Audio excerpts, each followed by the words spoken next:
Ash LaBrue.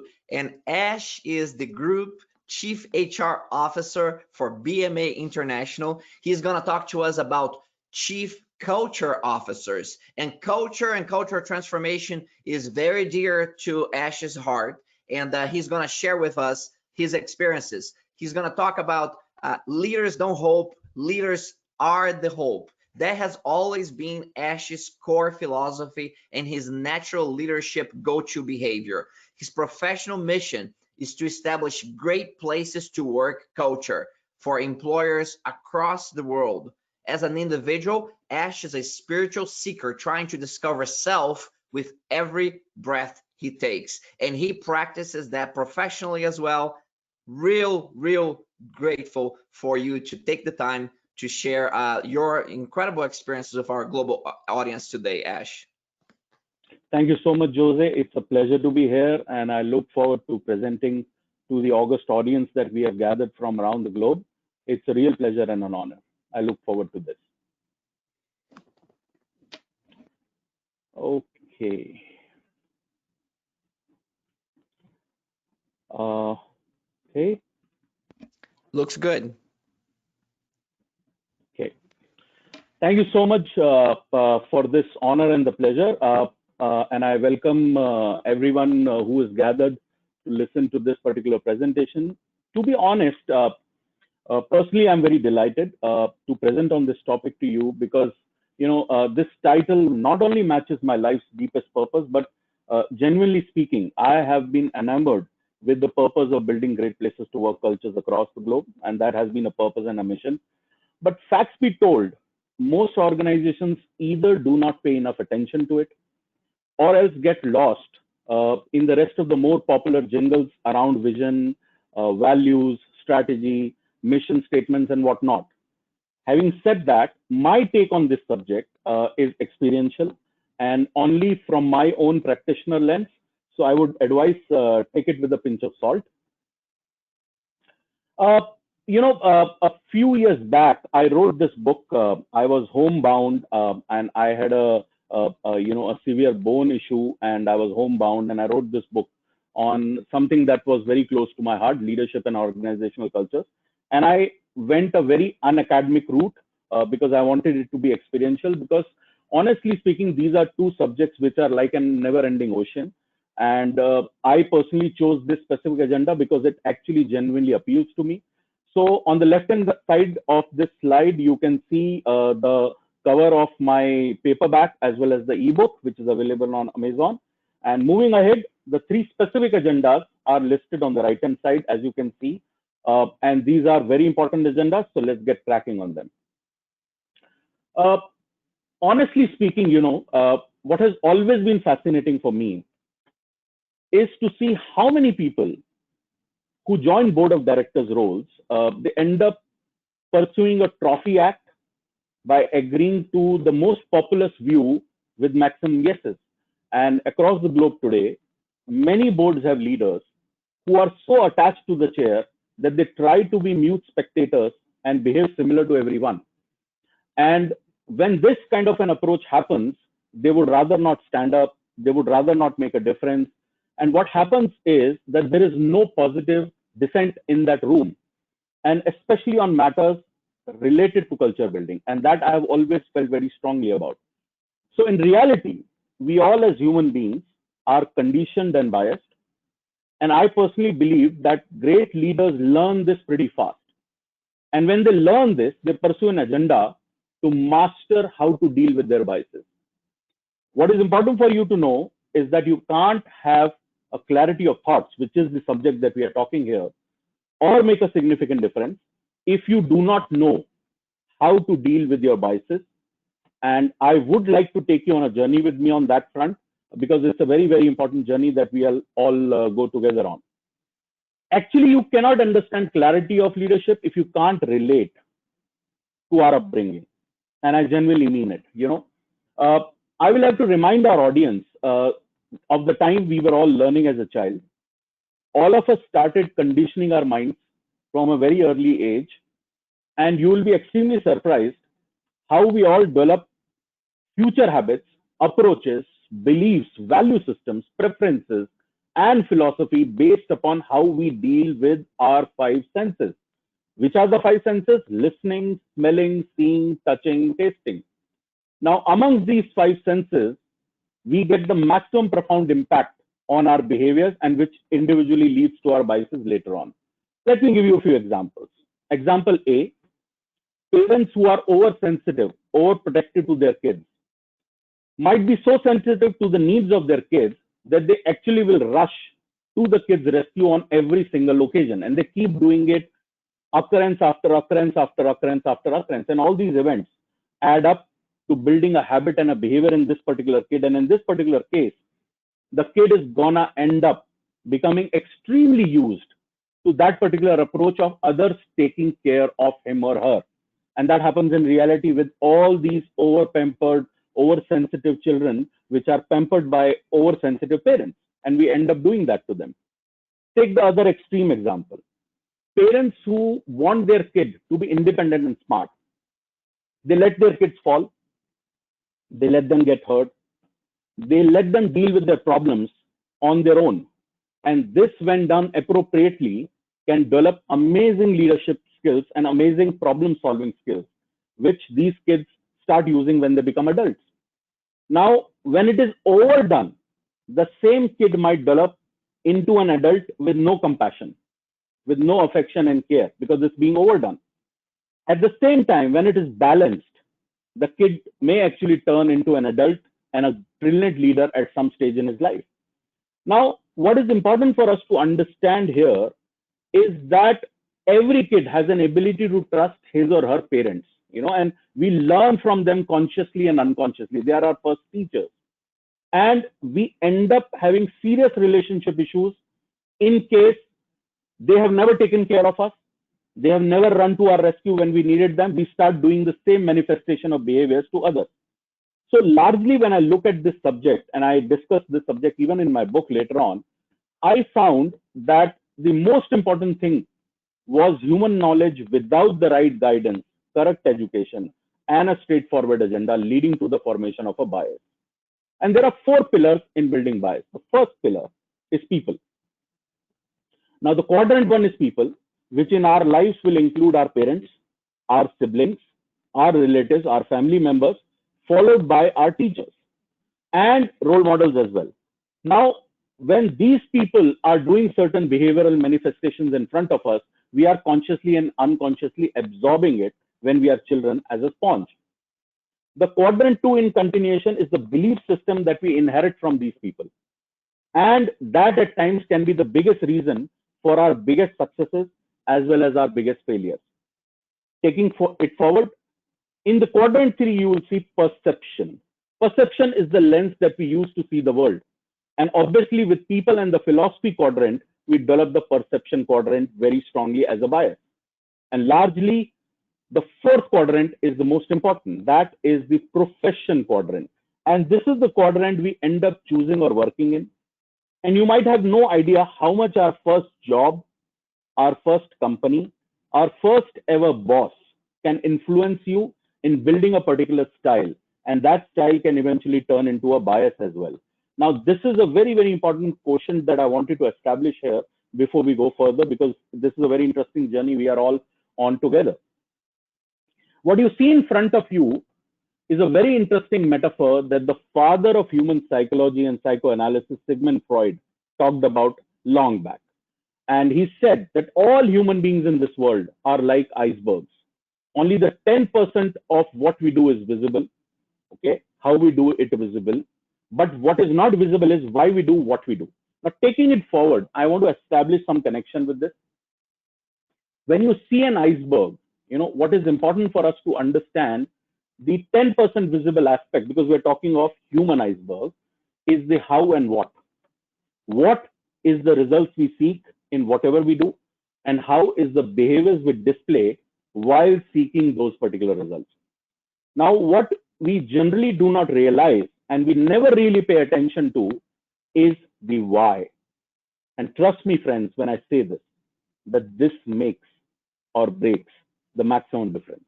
Why means the personality and the outlook of the individuals we are talking about. all are hiring, firing, promotion decisions, rotation decisions, job descriptions, everything in the world around us, unfortunately, even till date, is largely driven by what and how. And hardly many leaders spend a lot of time on the why without realizing the importance of it. And it is so important that you may not believe this when I say this, but I've experienced it personally, so I can talk about it from a practitioner's lens. At some stage of our careers, and sometimes life forces us to deal with it. And great leaders end up growing stronger and visibly successful during the same crisis and chaos that others might fail in. And the reason is what might break other leaders down actually is the same reason why other leaders end up building themselves up again from rock bottom. And the reason is that they have the ability to deal with their why, and the other leaders are not able to deal with that why. That's the whole context, which is very, very important to understand in manifestation, in reality, in realization here. And I'm very fond of this book, which I would recommend. If you guys have not read it, I would recommend it from my side, which is a brilliant book from Dr. Marshall Goldsmith, who was also one of the reviewers of my book. Dr. Marshall Goldsmith wrote this brilliant book, What Has Got You Here Won't Get You There. And that book is actually directly talking about the human iceberg. It is so contextual, it is so relevant in today's time. Now, I want to take you to this particular slide and show you something very, very profound and very deep. Having understood the concept of human iceberg, please also understand that the conscious or unconscious learnings that you have in your life is based upon the incidents that you dealt with. Those incidents created feelings of pain or joy. Those feelings, when get sorted with our thoughts, built memory for us. Those memory gave rise to perceptions, judgments, and value systems. And this eventually led to the conditioning. Now, when all these elements come together, this gives rise to our individual choices, which we use to make our own perceptions, our own judgments, which eventually leads to our conditioning and in turn gives rise to our biases. Now, you will not really relate to it until unless you see the whole impact of this. And that's why I keep saying to people when I coach them personally as well, that if you don't deal with the 90% invisible part, you cannot change anybody's behavior and action, because anybody who's behaving and acting differently for a particular leader is behaving and acting differently for that leader when he or she is around. When you are not around, how they behave and act is not under your control. And if you want that behavior and action to be exactly alike when you are around them, you have to deal with their biases. And that's how important this particular element is. Having said that, I want you to go with me to the next context, which is very, very important. And this actually manifests in the reality of who we are and how we deal with situations. In this slide, on the left-hand slide, you will see something written as therapy zone, because that's where majority of the world is. Majority of us worldwide as leaders deal with issues and challenges in this zone. And we call it the counseling zone, because our go-to approach is either we go to someone to seek counseling, or we are counseling our team members to help them understand how to deal with their problems. Now, typically through therapy zone, you can get short, instant successes too. But it is always a corrective measure. It is not sticking, and it is a short-term measure. On the right-hand side, I want you to listen and pay attention to the development zone. Now, this is the zone where exceptional leaders operate. And remember the iceberg that I showed you before, the human iceberg, the 10% and the 90%? They deal with the 90%. They confront the individuals they are talking to. They tutor them, they mentor them, and they deal with their biases, because that's where the attitude, the perception, the judgment, the motives, the bias, the beliefs are resting underneath, right? To address their own biases, all exceptional leaders as well, and to build a stronger clarity of thought and to have a voice in the boardroom. They pursue excellence by going to coaches and mentors who can challenge them back. And one of the most important things that exceptional leaders use as a tool is the cycle of unlearn and relearn. You cannot unlearn and relearn if you don't deal with your why as a conscious choice. And when you do that, what happens in this zone, in the development zone, is there is a lot of focus on getting coached. Either you are coaching someone in this zone, or if you are exceptional and open to unlearn and relearn, you're getting coached. Because when that happens, there's a huge process of transformation that takes place. And that's the impact that you want on your behavior, which is what is visible to the world. And it changes automatically when you work on the 90%, the how and the what changes in line with that. And that's how it is extremely, extremely important. And I couldn't stress upon its importance any more than this particular slide. Having said that, and this is a very important context that I'm going to build here now for you, and I'm very fond of this context. While the slide in front of you is self-explanatory, I'm not going to talk about this. Maybe I'm going to talk about the inner game. And I really like this equation, and I'm driven by that equation in my own individual life. Great leaders also are driven by this very interesting equation, which goes like performance is equal to potential minus interference. I repeat, performance is equal to potential minus interference. Now, please pay attention to this when I say this, that interference in this equation can be internal and external. The internal interference is the world inside us. The external interference is the world around us, right? Now, what are the kind of external interferences we all deal with? We deal with conflicts in an organization. We have roadblocks, people blocking our way. We have differences of opinions with people we work with. We have politics being played.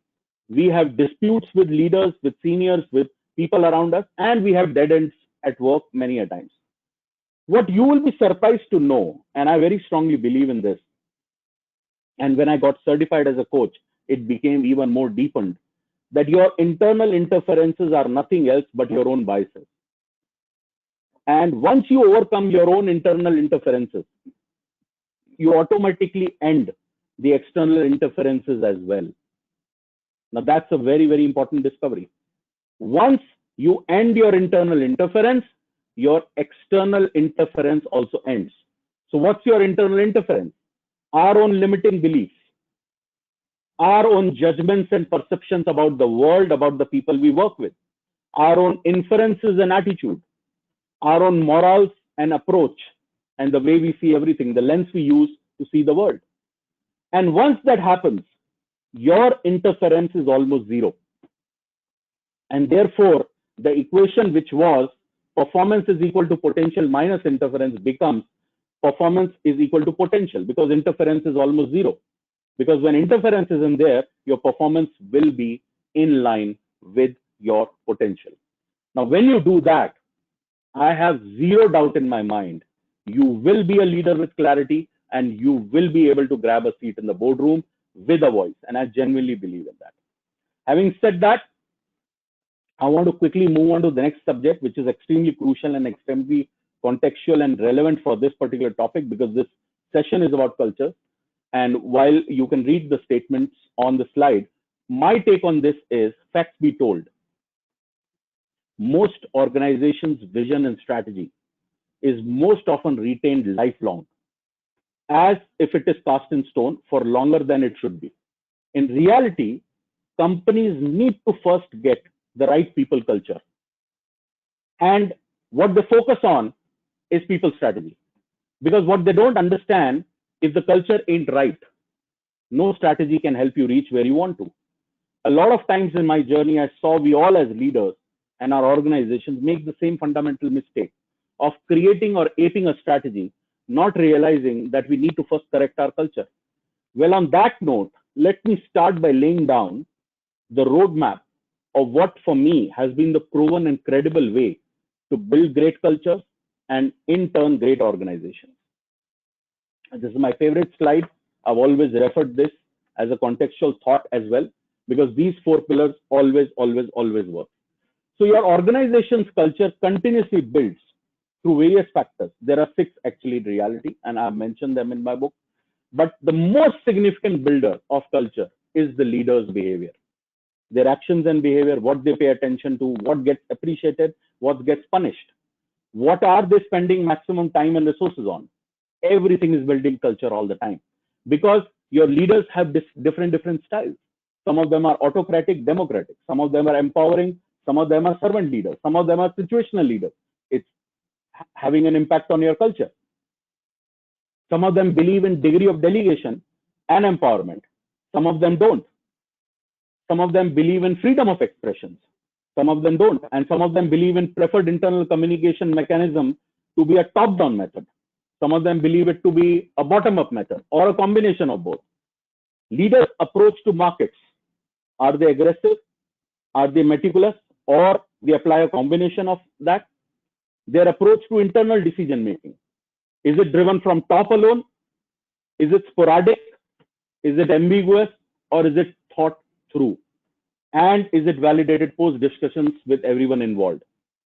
Are the leaders driven with a short-term mindset, or a long-term mindset, or a mid-term mindset? Are the leaders bureaucratic, which means they are legacy benchmark based?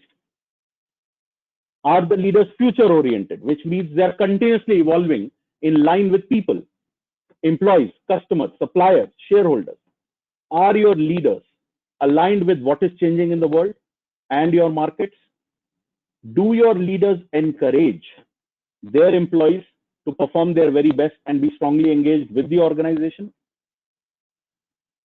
Are your leaders using these above approaches that I mentioned just now in every context of every behavior and action they are using? Is having a 24/7 impact on culture building for all of us. And we need to understand and appreciate that. Having said that, I want you to take to something very, very crucial and very critical, which in my life has played a very interesting role. And this is being described by a graphical metaphor that I've given in front of you. I've kept the organization in the shape of what I call as a vision pyramid. Now, this is where the creators of the big idea sit right on the top, right? And that is where our leadership team sits right at the top of the vision pyramid, because they are the ones who are enabling and fueling the organization's future directions. Even if your organizations are flatter, straight line organizations, and not too many people are there, I'm sure the pyramid does indicate the thought leaders sitting at the top of the pyramid, followed by the drivers and the enablers, and in the middle, and then the actors and executors at the bottom. Now, the culture in this case is defined by this, what I call as the culture ball. Now, what is the culture ball? The culture ball is the ball of energy or intent behind all our actions. It is the potent energy which is the outcome of consistent collective behavior and intentions of everyone in the organization, which, although invisible to you, always remains omnipresent. What happens with this ball necessarily will have a significant consequence-filled impact on the future of your strategy and the organization's vision. This culture ball is like a forever existing energy that, though invisible to your naked eye, will continue to make the most significant impact on an organization's fate in the future. Now, what I want to show you is the ideal situation, in which case, in this particular case that you see in front of you, these three statements are self-explanatory. Strategy and culture has a strong synergy. Performance is good to exceptional. People are completely aligned with the team or function's strategic goals. Now, in this case, the culture is an enabler, right? The culture is a very strong ball of positive energy, and it is inspiring the entire organization and all its people to actually inspire for more. All the entities of this ecosystem are inspiring for growth, prosperity, abundance for everyone involved. And when that happens, what you see here is there is growth. And when that growth happens, culture becomes the enabler in this case. And why I've shown dotted lines, where the culture is continuously pushing everyone to the boundaries of excellence, and everyone is inspired, engaged, motivated to deliver their very best. And what you end up getting in that case is the next big goals, which I call as strategy 2.0, because what you end up achieving with a culture which is rightly enabled you, rightly inspiring, and rightly connecting the organization together with a common purpose is what I always call a strong enabler, because it will keep making the strategy grander and bigger. And in this case, this is a classic example of an ideal situation. Now, I want you to go with me to another journey. Now, this particular slide is self-explanatory, right? In this particular case, the strategy and culture, there is little or no synergy. And I'll explain it how. You again see at the top of the vision pyramid, there is thought leaders, people who are running the organization, enabling, inspiring, engaging, motivating the organization. They are sitting right at the top and they are driving the organization with their strategy and their ambition. Now, below them, you have all the actors in the organization till the bottom of the pyramid. Now, in this particular place, the strategy and culture has little or no synergy. The culture in this case grows outside our strategy and it actually becomes an enemy for the organization. The red strong lines that you see here actually indicate that the culture is pushing the teams, the functions, and the entire organization towards mediocrity and decline. A typical example you can see in aviation industry. Most of the aviation players have grandest visions and mission statements to make, but when it comes to customer service, it's never in line with what claims they make, or any service industry or any product industry as well. Why that happens? Because you have a vision, but the culture is not connected with that vision. And that's why culture starts becoming the enemy of this particular strategy and vision. Now, the virtual pyramid in this case actually solidifies into a fixed pyramid 2, which is showing decline, reduction, and cannibalization of our strategy. Now, in this case, culture is the enemy. And why? Because people are not aligned with the strategy. They don't believe in it. They don't believe in your vision. They don't believe in your mission. They are not with you. They are saying one thing, doing another thing. And everything is going haywire. And you end up speculating and understanding that what's going wrong. And then you hire organizations from outside to tell you what's going wrong, which you could have interpreted on your own.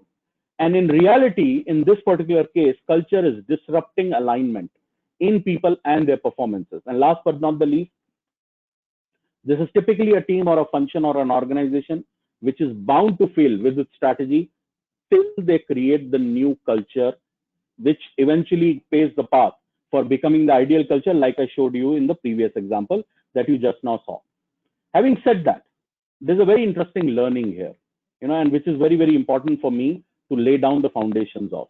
And I love this quote from Peter Drucker. He couldn't have been more right when he said that culture eats strategy for breakfast. Remember what I said, your organization culture is the sum total of energy, intent, and behavior of each and every individual in your organization. Your culture is visible inside the corporate boardroom. Your culture is visible inside your R&D centers. It is visible in your development centers. It is visible on your shop floors. It is visible on your production lines. It is visible in your service lines as well. Surely having a great vision, mission, and strategy is definitely essential to put an inspiration, to put a context ahead of us so that we drive towards that. But without a great supporting culture, these bold statements will largely remain on our glossy websites. They will remain on our placards. They will remain on our posters, on our notice boards, but will never become a reality in action and in practice, because there was never a real implementation of a culture. And that's why there is no success story here. That's the profound impact that culture can have on strategy. In my mind, culture makes or breaks organizations, and I very strongly believe in it. On that front, I think I'm happy to say that I've ended. I think I'm within the time, and I've ended a very important subject, which was very critical for us to discuss. Now, I'm on the third and the last subject, and which is also very important. I think, let's put it this way, that we were building the innings for this particular subject to be discussed, because this is where the cookie crumbles, and this is where the real messaging of the whole session is. What is critical to remember here is that in the ideal case of vision and culture synergy, the culture ball continues to grow alongside incrementing, enabling, and supporting the vision. Whereas in the challenged case of vision and culture's misalignment, the culture ball grows outside and above the vision. It becomes like a supernatural force that inhibits and challenges even the most inspiring vision statements. It then starts to diminish the possibilities to accomplish the vision at all. It would be apt to say that in the second case, whatever is envisioned is not getting practiced because the culture doesn't support and does not align with the vision. And knowingly and unknowingly, in such cases, people will act against the interest of the organization. So that's why, if you want to build a great organization, successful enterprise, we have to pay maximum attention to culture building. And you will be surprised that we do not pay attention to this particular element even today in most organizations. And that's the unfortunate reality even today. The way I see culture, I think if you were to ask anyone, why are you doing this? And if the response is, this is how we do things here, this particular line, this is how we do things here, is the aspect of performance which is driven out of culture. Now that's the profound impact. Every thread of the organization, every single dimension of the organization is driven by culture. It's that invisible superpower workforce within the organization which ensures that the organization is succeeding or going to fail in future. That's the importance of it. Having said that, I want you to go with me on in this particular last dimension that we are discussing on a very interesting context. And I genuinely believe after leadership, this is the second most profound subject that has the maximum impact on building the right culture. And most people ignore it because it actually is hard work to really pay attention to it. And I'll explain why. It is time to ask, and let's ask that question to ourselves, what is that an organization really wants, right? And I would say there are three things. One is superior wealth creation for shareholders, for investors, for senior leaders, for employees and other key stakeholders. I would say the second thing is superior engagement and experiences for employees, for customers and suppliers as well. The third is superior brand reputation and recognition within the markets where we operate, within the society we are, and obviously an employer brand as well. Therefore, any organization is largely an ecosystem of these mutually conclusive and supportive needs of the same ecosystem. Organizations that understand this fundamental know that the key lies in addressing employee needs. And I'll expand on that a bit later. However, as organizations grows bigger and bigger, they do exactly opposite to that because everyone else does that, right? Because what we do at that time, we define rules and regulations to control our mob. I repeat, we define rules and regulations to control our mob.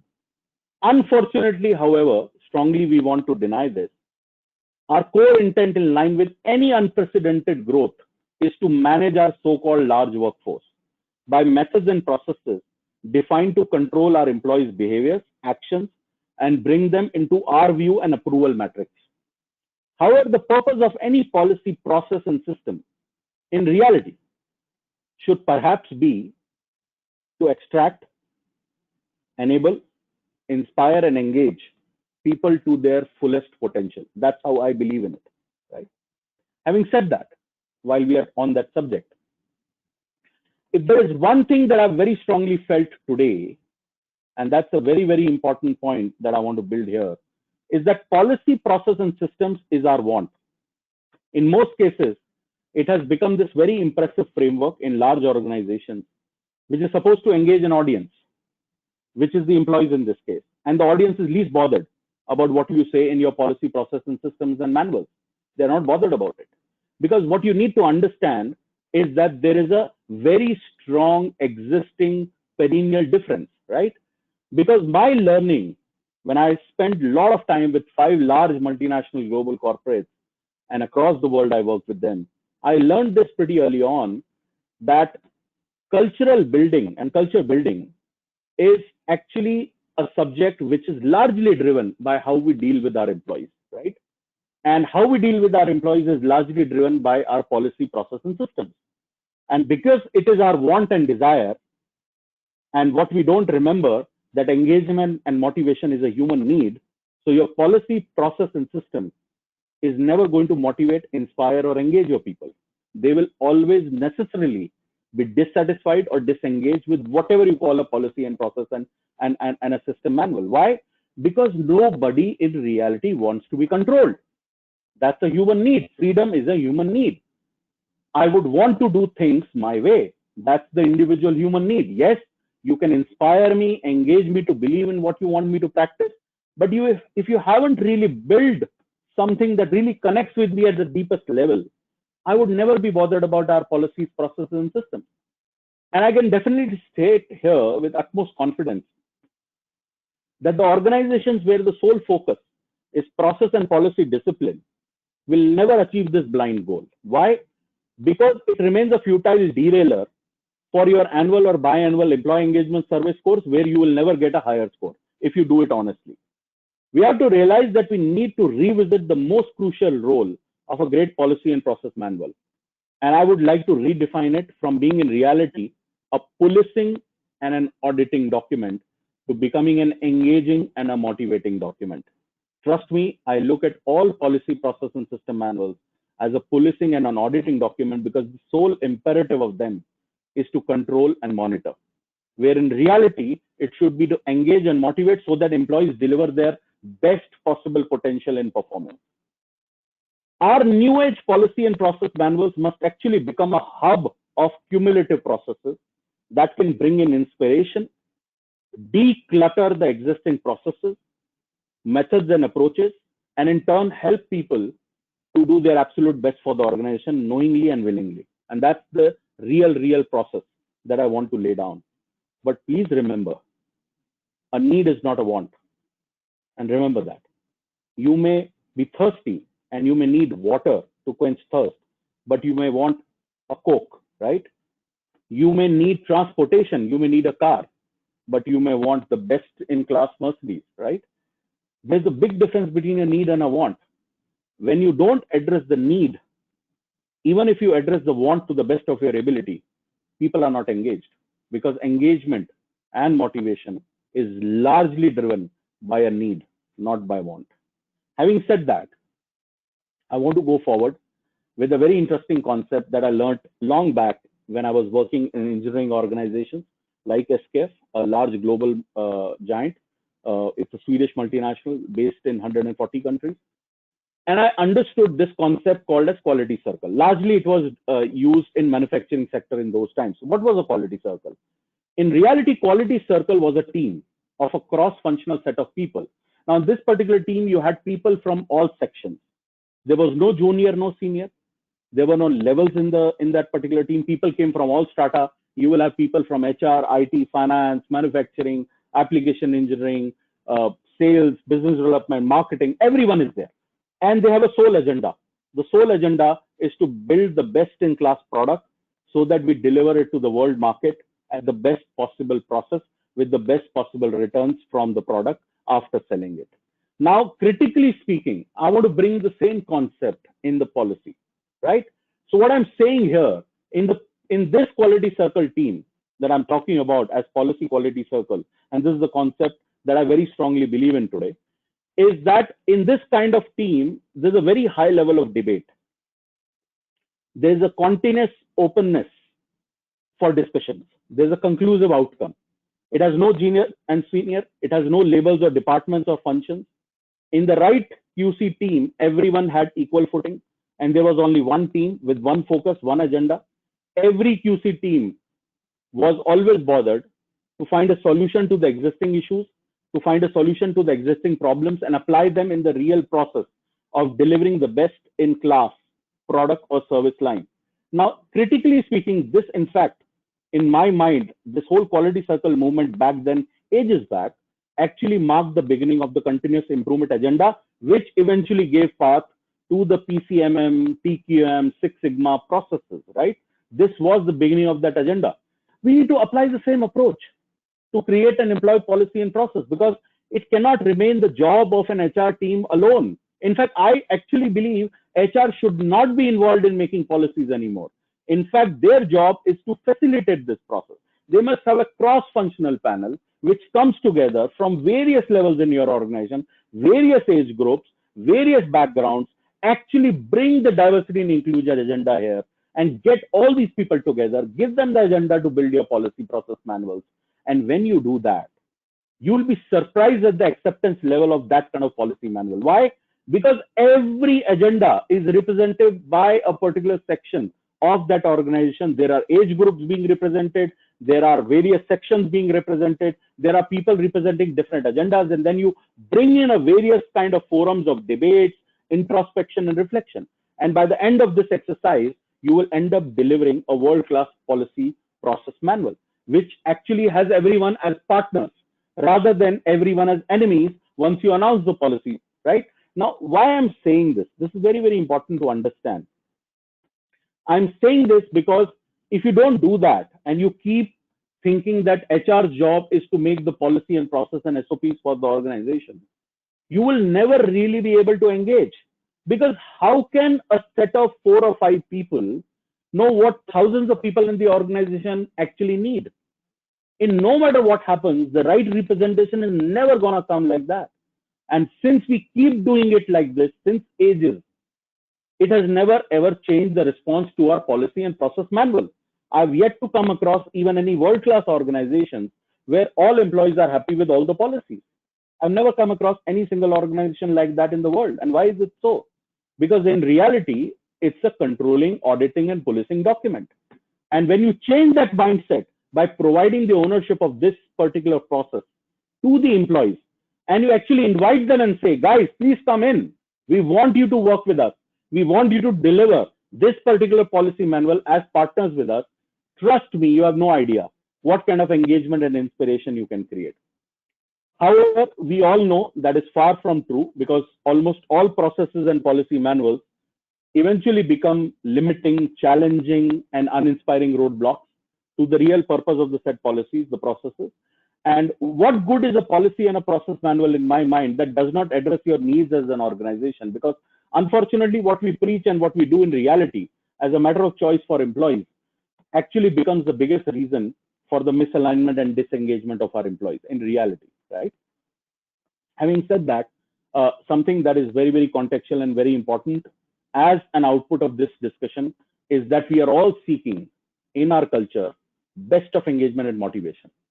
Now, while this slide is self-explanatory, for me, engagement and motivation, as far as organizations go, they do not have a choice now to decide whether they want to do it or they do not want to do it. Leaders can't postpone or consider this any less serious, any less than talking about revenues and P&L. The power to choose is now in the hands of people, and either we accept and embrace it, or we suffer losing our best talents to others respecting them more than we ever did.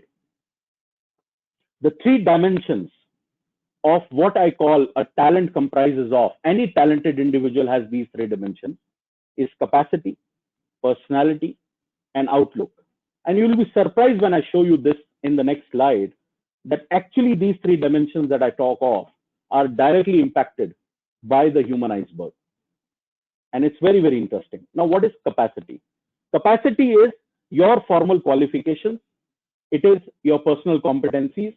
It is your professional experience. Now, you'll be surprised. Almost all organizations worldwide do not consider any individual beyond the domain of his or her capacity. Trust me on that. You look at our processes, the way they are structured.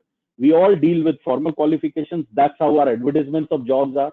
Even till date, people still advertise, and I'm sorry I'm saying this, but I genuinely believe that just because you have a GPHR degree or a CIPD degree doesn't make you a world-class HR professional.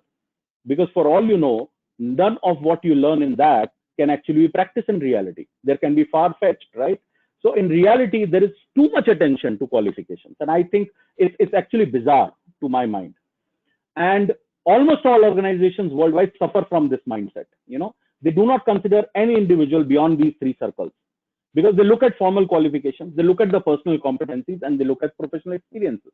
But what I'm here to tell you is capacity is what we refer to take decisions regarding hiring, firing, promoting, or developing an individual. This is bizarre and a horrible constant mistake. Why?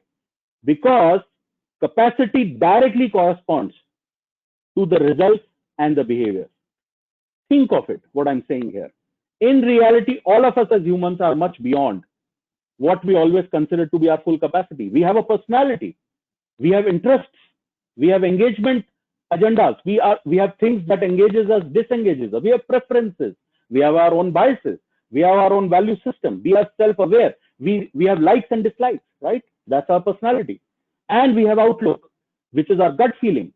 What kind of leadership we want around us? What kind of leaders we want to work with?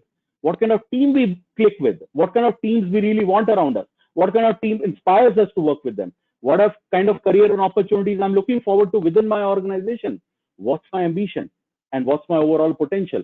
Now, what is unfortunate in this case is that in reality, the whole domain of capacity directly corresponds to the 10% of the iceberg, and the personality and outlook, which is 90% of the iceberg, which is why people do whatever they do and where the real game lies. We never really pay any attention to it, because that's where our values, attitude, purpose, preferences comes from. And that's why personality and outlook is also about what engages and motivates people. You can't inspire and develop people by looking at people's capacity alone. Time has come for organizations to realize this and look at the person as a whole sum of capacity, personality, and outlook. When that happens, please expect magic to happen, because your culture can then become a superpower, fully enabled to withstand any eventualities, any challenges, because you are looking at human beings as a full composite sum of capacity, personality, and outlook, and not just one dimension of capacity, which is a very big mistake that most organizations worldwide, even till date, continue to make. Having said that, I want you to come with me, which is the next slide with me. And I'm very inspired with this slide because, I had this rare fortune of working for Fiat Group, and I was based in Italy in those days, and I was in Turin. And I had the rare pleasure of observing Ferrari up close and personal. Ferrari back then was owned by Fiat Group. No wonder Ferrari later on separated from the Fiat Group much later on. They couldn't have stayed married to each other because the cultures were dramatically different.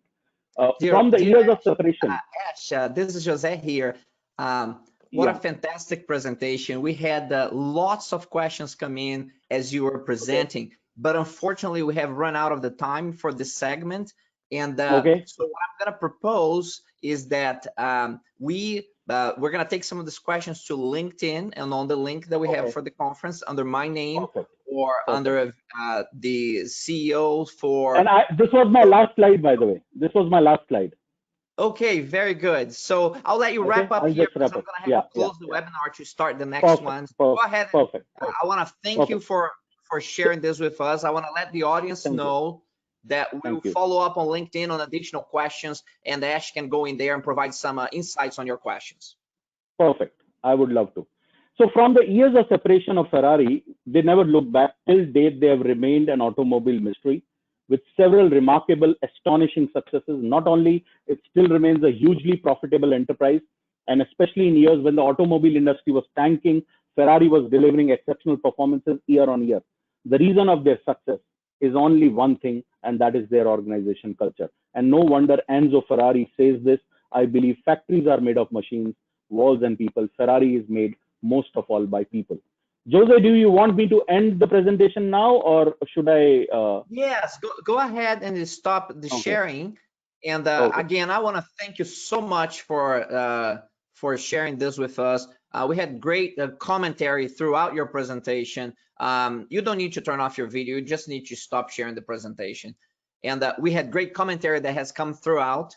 And thank you so much for taking the time to share the experience with us and the insights of your leadership journey on culture with us. There will be some questions. I will go into LinkedIn later on today, and some of those questions we'll post it there, and we'll have a chance to interact. Maybe you can post an answer for a few of those questions as well. Pleasure. Thank you so much, Jose. You've been an amazing host. I thank you from the bottom of my heart. Thank you very much for giving me an opportunity. Thank you very much, Ash, and you have a great day. Thank you. Thank you.